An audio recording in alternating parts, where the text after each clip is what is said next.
this because in these spaces, people will say we advocate for these rights, but we won't talk about gays and lesbians, which is another taboo that people don't want to talk about.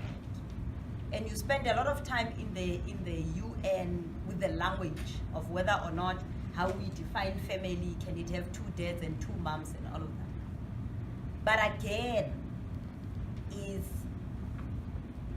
you know, if we don't advocate for these rights, if we say we can't have, we can't fight for changing laws and FGM and on abortion, whose life is better than who? Which right is better than which? You know? So I think we must also discuss not only what is the public health imperative, but also what does intersectionality mean. And I often say this when I speak to people, particularly in our context in South Africa, where people want to talk about racism.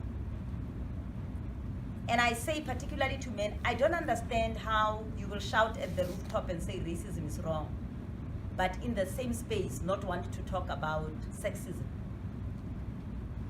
Because if you are not going to understand discrimination based on one physical feature, but you understand on another one, you are a hypocrite.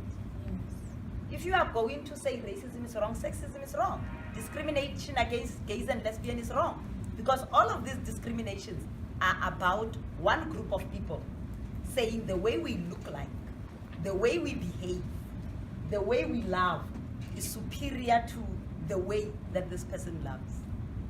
Now, I'm a heterosexual woman. Again, I reserve my right to say whether or not I want to have sex with a woman or not. That's beside the point.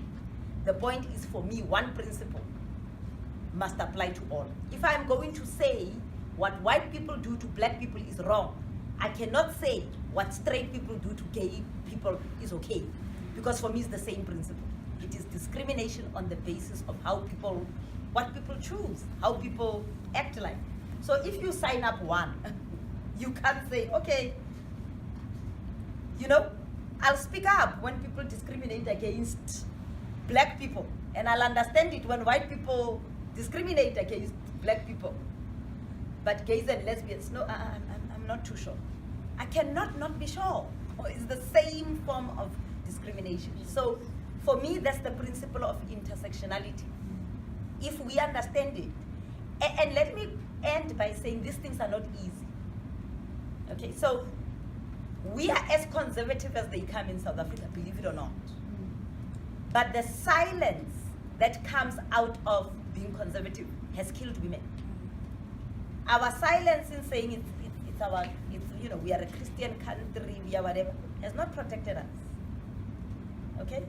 Mandela was seen as a terrorist. White people were using the Bible at the same time and say, you know, according to the Bible, there is a superior race. So in every revolution, it took people who had to be brave. And my encouragement to young people, regardless of where they come from in the world, is to find that voice of bravery.